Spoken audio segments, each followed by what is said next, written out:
Hi everyone. I did watch Sinners. I'm going tomorrow to see it in 70 millimeter. I haven't I made a short review on my Instagram. I don't know if I was gonna make a video about it, but I did also watch I just got home from watching Accountant 2. Yeah. It's okay. But that's not what we're here for. We are here because today I finally finished the Audible version of the book, and I purposely did the Audible because I wanted to hear the different recordings of it. And I do think that sometimes Audible is better than the book, or let me say it another way. I think it's a good companion to the book. So like I'll still buy the book, physical copy, and I think that there are some physical copies of the book that are really just gorgeous. And I think Jada Pinkett Smith is one. And I should have, when I had the chance, I should have told her that you need to redo this book as a journal. I think that this would have been a much stronger success as a journal. Like she needed entry journal pages throughout the book. But anyway, if you are connected to Jada Pinkett, send her my video and tell her journal pages in the book relaunch. Anyway, that's neither here nor there, but it's a beautiful book. Um, but I got the book, the Tina's book, Mama Tina's book. Um, and I wanted to open it with you all and give a book review. So I apologize that I didn't finish it earlier. It's about a 7 hour, almost 8 hour Audible. Um, but that's based on 1.75 listen. But I think it's a 7 hour book anyway. She said that this book could have been 1,000 pages, but she had to cut a lot out. This is an Oprah Book Club. So here's what it looks like. It's a signed copy because my autograph book collection is fierce. If I don't say so myself, if I don't say so myself, you should get the reference. Okay. So the inside of the book, it's kind of fascinating because this is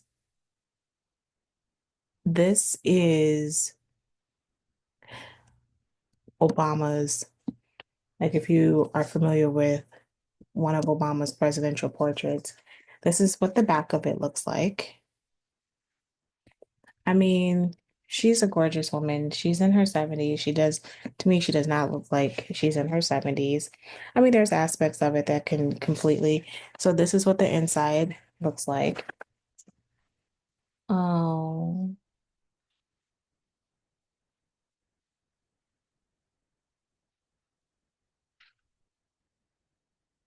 oh, wow. This is the autograph. Really gorgeous. Um, okay, so I actually saw her. I was sitting next to her when I went to see the play, Rick James play out in LA, because I live in the LA area, LA County. When she was doing we were at the Pantages, it was opening night. Like Cedric the Entertainer was there. Like, so me and my son was there. I had an extra ticket, because my daughter was supposed to go, but she didn't want to go. For whatever reason, I don't know why Sawyer wanted to go, because usually Sawyer's the flake. and she is pretty small, but she's, tall, but I mean, she's taller than me, but she was pretty small. And she had this really large belt. She had all black on, and I did not want to bother her. Like when I see celebrities, and I see them quite often, I really am not one of those people that wants to bother you. Like I really get kind of shell shocked. Like yesterday, no, last week, I saw the lady from Love and Basketball. She's like, don't let a freshman take your spot. I was like, oh, I want to say that to her so bad. But she was deep in conversation with someone and I didn't want to bother her. Anyway, but I really don't bother people. I mean, and I mean, she was friendly and nice and everything else. So it wasn't like I don't think that she would have um had a problem with me just even saying hi. I was just starstruck, right? So this is really, really beautiful. Um, this is what it looks like. Okay, so I'm gonna go through a few things that I thought were some large takeaways. There are 53 chapters and a finale. So when I say the book is pretty extensively long, ooh, so there's some pictures. See, Audible doesn't give you pictures. Um, so we have some pictures here. Now, this is not my lighting, this is the picture. Um, so picture down here, these are her father's grandparents, and this is her maternal grandparents, and this is her great grandparent. Here's the fascinating thing about this is that throughout the book, okay, so I'm gonna go from she structures it in three parts, and I actually enjoy how she structures that because I've said this before. I don't think that we as children began to really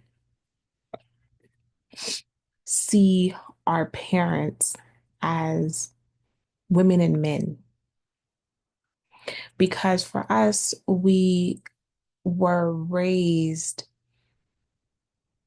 with them as mom and dad. And so the notion of them being um you know, Jane and Jack is something that is kind of hard to swallow for a while. And so I think it's interesting. She breaks it into her as a child, or, a child getting to adulthood, which is adulthood being marriage, and then which ends with her being pregnant, and then her as mom, and then her as being um, a woman. And I think this is uh, okay. So let me start with her as a girl. I thought that, you know, people like to think about racism not being, or segregation not being, um, like it's not that far away, and like slavery is super far away. And the problem I have with that, and I've said this in other videos, is that like I look at my own family and my great grandfather was raised on a plantation. And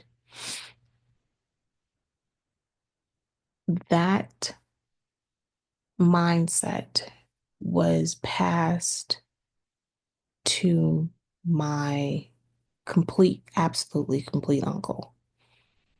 Um, and the trauma of slavery has been imprinted on their children, and the trauma of, of segregation has been imprinted on them, plus that trauma of racism that has been imprinted on us. And there's so many things that is embedded in Black culture that,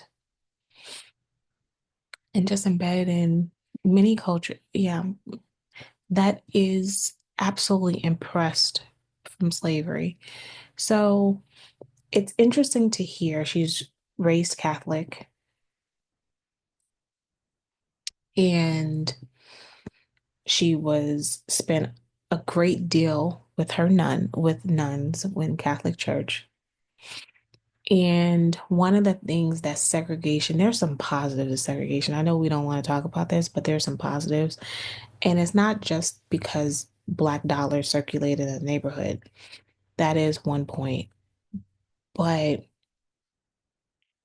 the sense of protection, like my next book is titled We Were Safe. And it really taps into this notion that the schools, now granted my family did not go to Catholic church or whatever, but this is Louisiana, this is Texas, Galveston, so this is not Houston, this is not far from Louisiana. I mean, it's like an hour plane ride, hour and 10 minutes. So the notion of her being, like them running away from their house because of racism. Her dad wanted to join a union to protect their livelihood and protect their body, which then led to being terrorized out of the city, moving towards where they had to move out of Louisiana. And think about that trauma of having to pick up everything, which happened. There's so many Black families, mine included. They picked up everything. They had something. They had land. They left it. Why? Because protecting your body was more important than standing up for your ownership. So they had to leave. And then you leave to go to Galveston, and this leads you to some other, the other level of trauma. Um, and at this time, what is your currency? What are women's currency is but their beauty. And you hope that you can have a partner who's at least committed enough to want to take care of you and your children. And this is what I thought was really fascinating. Her mother's story. She does leave her first husband, and she ended up going to Louisiana again. And then when she ended up going back to Galveston with her husband, her new husband, and they had a new baby, plus the kids of her ex-husband. And the only person that they could get to help them was her ex-husband. And yes, that's a lot of humility and everything, but I also feel like this is the beauty of Black folks, especially in this space, that even though you are fighting against this racist, white supremacist structure, the beauty in all of this is community. That yes, I'm not happy with the fact that, I got to deal with my ex-wife and her husband at my house, but the sense of community and protection. And there's a lot of families like this in the sense that I raised somebody else's child as my own. Like the notion that people are now getting honored for that is so weird because there's a lot of people who did this and it's not a conversation. You don't have to have a conversation or a sense of acknowledgement, nor did they expect to get acknowledgement or a cookie. So I just find that to be fascinating. But she was raised in this Catholic school. I did not have, my kids are in Catholic school, but they don't really have nuns like that. There are some. I still have nuns. And one of the things, there's a lot of history about Catholic schools being, especially in Black neighborhoods, and teaching Black children. And part of this, like this very strict structure for sure. But, this is kind of like their community outreach. I mean, well, their definition of a community outreach. Um, I'm not, but I will say this. I was paddled once in school. So I related to sticking your hand out and having somebody paddle me. And when I tell you that I hated that woman, her whole family, because her two daughters work there. I can't remember their faces, but I remember the school. It's still there. When I like the imprint was left on me, still remember. I never like the notion of whipping a child or paddling a child, having them pull their skirt up and paddling them on there. And there was this one kid, she was a really bad little girl, but this is how they felt that they needed to handle her, was paddling her with a wooden paddle on her bump. And that has to leave an imprint. And they would do that for boys, pull down your pants. And what they told us, and then as kids, we could hear them. They're like, turn your head. And you're going to mean to tell me that, of course, we're kids. We are going to sneak and look. We'd hold our head like this and sneak and look to see what was going on. And then we can hear them crying. And you're just thinking, as a whole, like, even with my mom, I'm like, why would you keep me in a school like this? Like, that's unacceptable. If somebody were to have paddled my daughter or my son, we would, it's not that I would box, but I know they wouldn't be there the next day. And the thing that made me mad about when I got paddled on my hand is I didn't do anything wrong. This chick stole my purse and I was getting my purse back. And so you paddled the both of us when she stole my purse. Like this was my beef. If you're gonna paddle me for something that I did wrong. I did nothing wrong. I took my purse to school. This little girl stole my purse. And see, this is not Tina's story, but that's exactly what Tina's point is she didn't deserve to be paddled. Paddle me for something I did. And then what she wanted was her mama to stand up and be like, don't you be hitting my daughter. Because she would do the same thing for her. And, this is where religion gets kind of really a fascinating space because I was at a religious school too. And the notion of spare the rod, spoil the child. And I can also realize that they were all raised in this space where violence was the way to parent. So there's that. Um, very, very cute. Her mom and dad, very cute. Her mom's, just too adorable. But can I say, this is another thing in the early days that I thought because she talks a lot about how her and Johnny. Oh no, this is not Mama Tina. This is yes, it is. It's her because her name is Celestine, and she doesn't like the name. Oh, they're so cute. She has pictures. She looks just like Beyonce. You can't tell me. And and she does with Uncle Johnny. This is Johnny. Oh no, Johnny's right here. And, it's really, really nice to see, kind of how she kind of evolves. And, she was going to be a force to reckon with for sure. These are her brothers and sisters. She had a dream to be a singer herself. See, this is her in her group that she had. Um,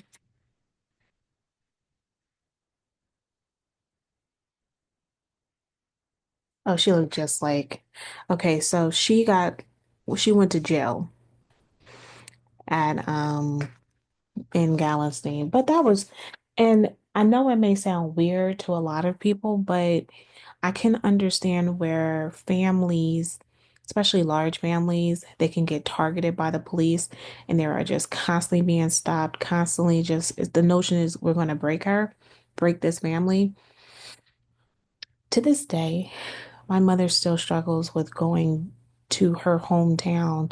Now, granted, we don't have any reason to go to her hometown, but when I went, that the thing was, oh, don't tell them that you're related to me. I'm like, Mom,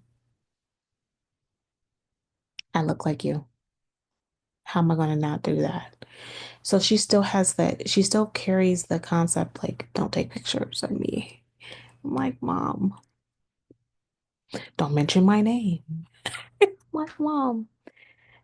So you just have that leftover trauma of, you know, of this time period, especially during the 70s for sure, the 60s and 70s.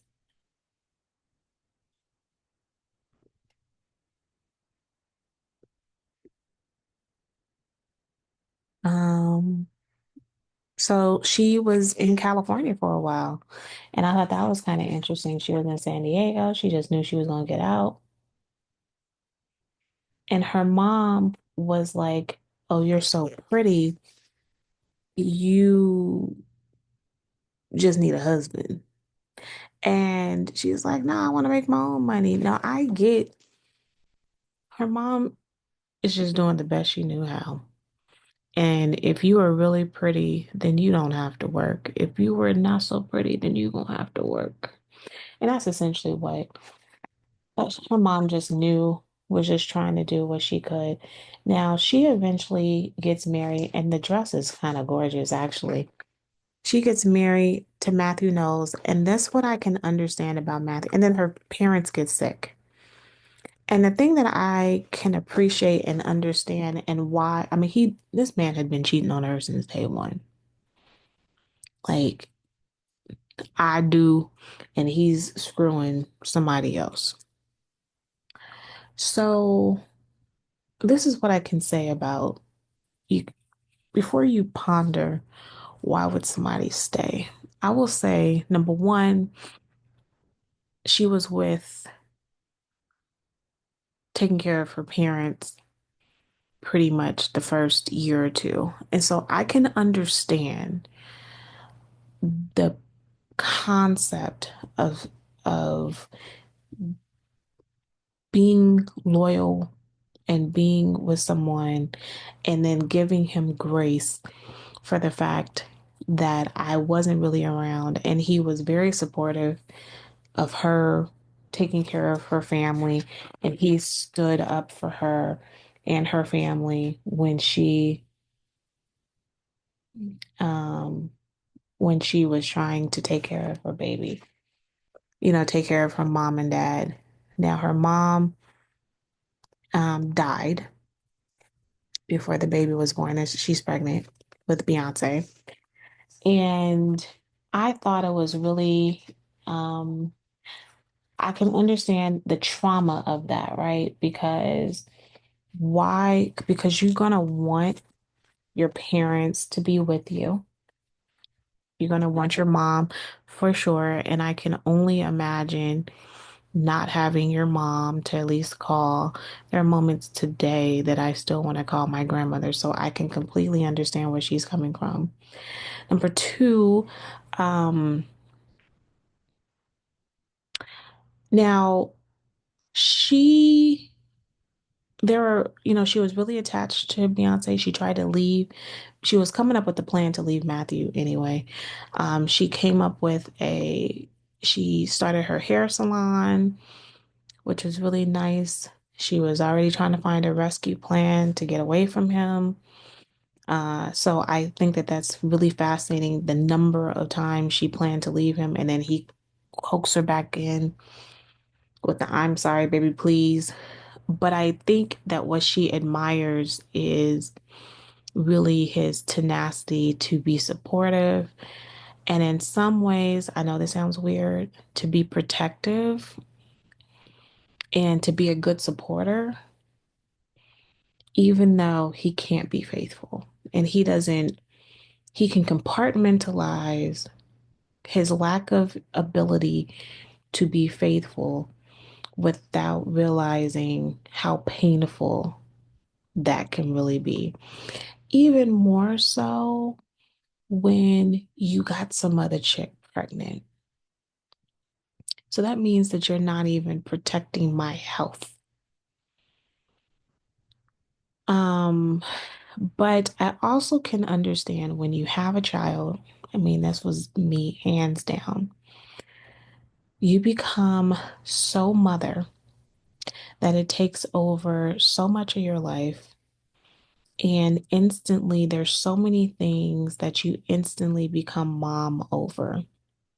Like you see things and you instantly make decisions like, um, if you see another child that's without, okay, so I'm going, like, especially when it comes to like my son and my daughter's class, like you volunteer in the class, they need something. So like you instantly begin to compartmentalize your needs.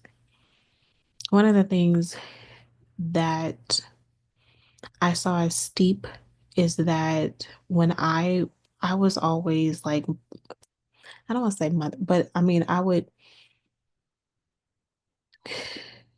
um constantly dote on my husband, and then when our daughter came along, she took a priority, and that was difficult for him in some ways. He claims it doesn't, but it was. And it was a hard adjustment for the two of us.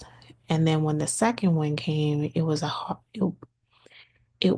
as hard of adjustment for me as it was for him. Especially because my son attached to me more. And what I thought about reading this book, there's a couple things that I thought was really interesting is how she struggled to figure out when to kind of let Beyonce go. And Beyonce definitely, and this is where I think that we're similar, is she struggled being with with I don't want to say connecting with people, but like when it comes to school, she's cool and comfortable with being alone. And my daughter's like this too. She's can be off on her own little world, and she thought she had a decent day. And I'm like, but you have no friends, no one to talk to you. And and I thought that that was kind of a fascinating, kind of thing. And as a mom, you're like, screw this, we're not ready for school. But she did have to let her go. And I can understand that. And she also thought that it would be a good idea for her not to be an only child. And so that's why she had Solange. Now, I've been hearing some chatter online where people thought that Solange was only, she only got pregnant. She didn't want Solange. She wanted a boy. She thought it was a boy, and that she did think it was a boy. She had boy names, picked out it was going to be a junior, but it came out and it was a girl. She didn't say that, oh no, I was disappointed. So I don't know why that came up. But also that she only had Solange as an accompaniment to Beyonce. No, she did not want, she thought that Beyonce would be a good big sister and that she needed a sibling to kind of bring her out. And I think that that is a fair thing that a lot of people, a lot of parents make decisions when they decide to have a second child. They look and say, hey, my child needs a companion, or can handle or should have a companion. Some of them are like, I don't care. And I don't think I wanted more than one. Um, would I had more than two? Maybe if my financial situation was different, um, and I had a bigger house. I mean, but anyway, I don't want to talk about that. But anyway, motherhood can be consuming. The thing that I thought was really fascinating about her is how she's able to compartmentalize the needs of what Beyonce wanted and needed, the needs of what Solange had, and then eventually her niece pretty much she was there a lot during the summer and then eventually she just moved in. And then Kelly is the same thing. She's been staying with them since she was 11.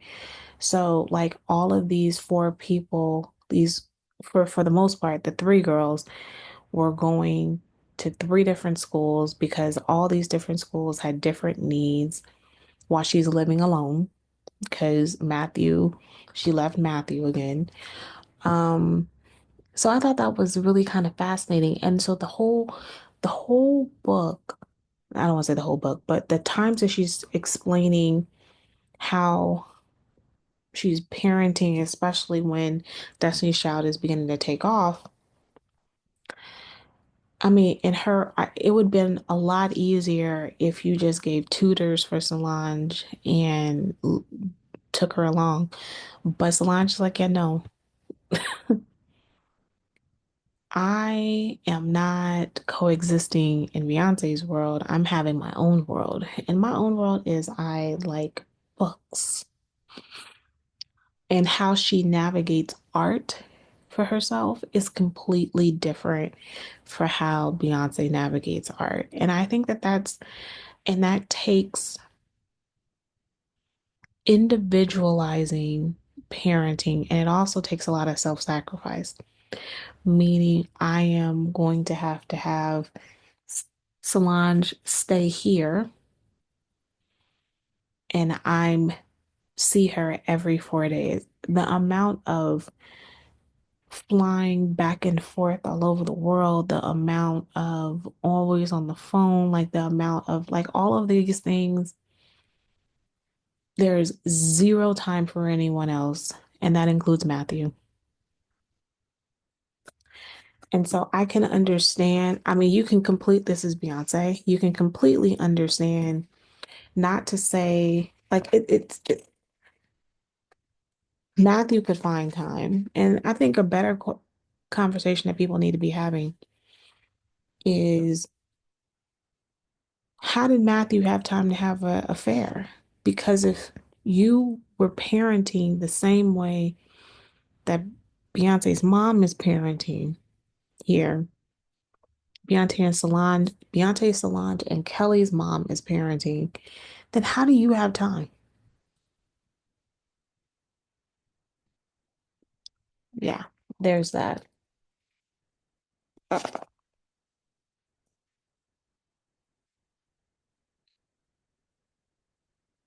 Like you really don't have time, but to each his own. And really, I love the notion of creating this level of village, right? We have a village in order to parent our children. And that's what it is. It really isn't anything else. Um,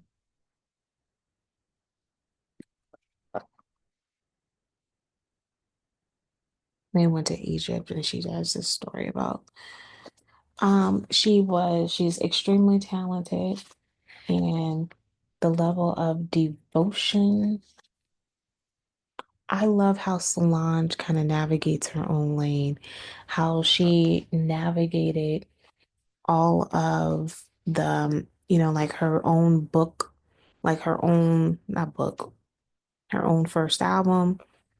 Like she recorded it. She wasn't even trying to deal with anything else.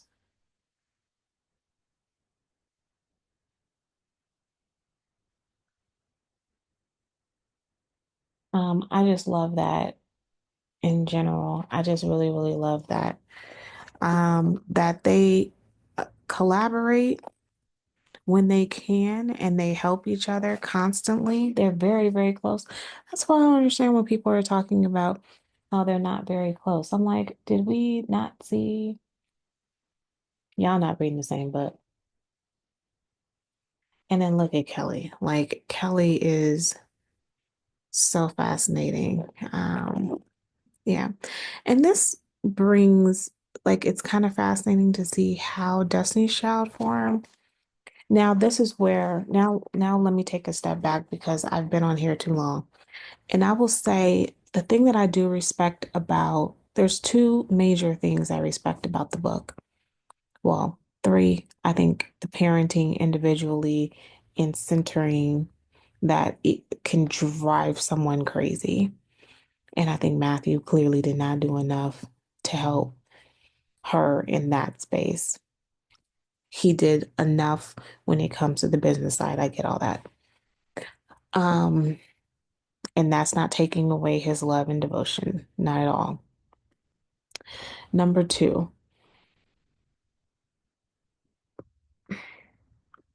I love how she talks about her family when it comes to Beyonce and Jay and Solange and her husband, the first husband. She doesn't mention the second husband. And Kelly and her husband. I think that she does so in a way that's very respectful to them because she is clearly acknowledging that that they have their own stories to tell, whatever they choose to tell, which is, completely up to them. And I appreciate that aspect that she's able to focus on her space while respecting them. And that I thought was very mindful and very considerate. The third, and that's also like she sheds zero negative light on anyone. Um, it is interesting how much she values school and not so much too by respecting everyone's path and how they travel. I think that's awesome. Um, People keep talking about Beyonce, right? So the spelling of the word, and I think that that's really even more fascinating because the spelling of the word is really racism. Every birth certificate, they spelled Beyonce differently. Um,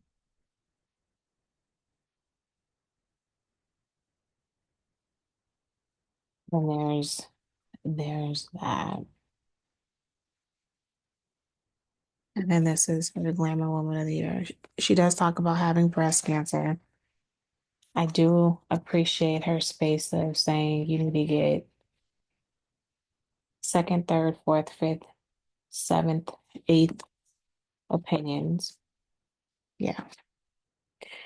And I thought that how she talked about that was also a fascinating approach. She just got a breast deduction. And I feel like there's more, and you do get the sense that she overall wants, because some of this is some stuff she repeats a bit. So I'm not, so there's that. I think that they could have cut out some of the redundancies, some of the redundant stories. So there's a little bit of you're skipping around and coming back. But as a whole, I thought it was well done, well read. I think that if you listen to the audible, you get to really hear her emotions and you can still see how emotional she is about her parents' death, how emotional she is about Johnny's death, how emotional she is about having cancer. Like you get these moments where you're like, oh my gosh, you're about to cry. And that's a really fascinating thing that she kept that in versus editing that out. But as a whole, it's a fantastic read. I highly recommend listening to the Audible simply because the emotional side of it is pretty interesting. There's a lot of times where she wants to remind you that she is a Black woman and what that means. And I think that's important because of the positionality of all of her experiences is simply because she's Black.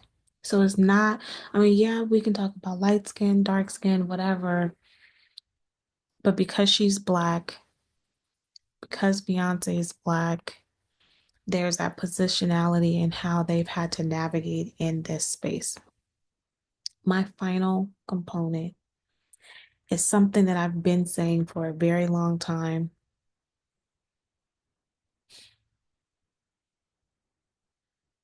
You know, the influence of Jay-Z musically is something that is pretty profound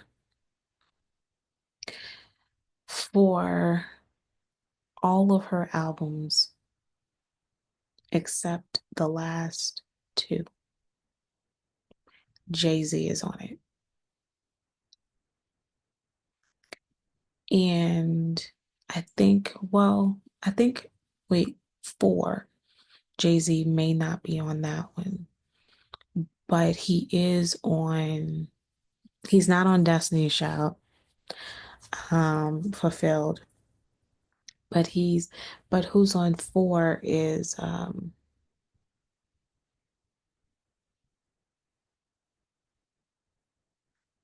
gosh, why can't I? Andre 3000. But, and actually what's interesting is that album, most people rank in one of her lowest albums, and I actually really like that album. So, I mean, I guess I'm an anomaly. But I say this because there's a good point in which her first album, she literally got Jay-Z on the album in order for them, for for it to come out in the way that it did come out and how she wanted it to be. And Jay-Z being in the room, having her dad speak up for her was one thing and unique and necessary. But having Jay-Z, and the larger he became, the larger of a force he was to ensure that she was going to be able to have a more credible voice and to be able to kind of do what she needed and wanted. And the thing that is so, and I said this about the Renaissance movie, the thing that is so infuriating, and as I watch the Renaissance, I mean, it continues to confirm for me that now they're at the point that Jay-Z doesn't have to say anything. Him being in the room is enough to check whoever is going to go sideways when it comes to Beyonce and whatever Beyonce's vision is. And I think, and I still find that after all of this, that is still the most infuriating thing. And I know that it can be, it's nice to have a partner that you can lean on and everything else. And I get all that. And I'm trying to, I can make it sound nice. But yes, and Jay is, Jay is person who is my first person anyway. I was a fan of his. I liked his music way longer than I liked Beyonce. So, or even Destiny's Child. So the concept of needing Jay doesn't negate that they don't make good music together. But my point is the fact that really Lemonade is the first album that is not Jay-Z. So you have Lemonade, Renaissance, and Cowboy Carter. And you're doing all these, and you're doing these three, and Jay-Z does some writing on Renaissance and Cowboy Carter. Like he's clapping his hands. Like I get all that. And I know that his presence is there. They'll still do occasionally, they'll still do a song together. So it's not to say that their music isn't, it's just amazing how her career and to be able to execute her vision, her career had to be wrapped in him in a way. And that's not a negative, it's not a pejorative. She needed his support. And I love how much he gives her support. And now he may not have to speak up. And I love the fact that he doesn't have to scream. He doesn't gotta be, sits in the room and you're not gonna talk to my wife crazy because he's sitting right here. And I love that. It's also kind of sad that that still has to happen. But anyway, I thought this was a good read. Please go buy the book, have fun, enjoy. And that is my review.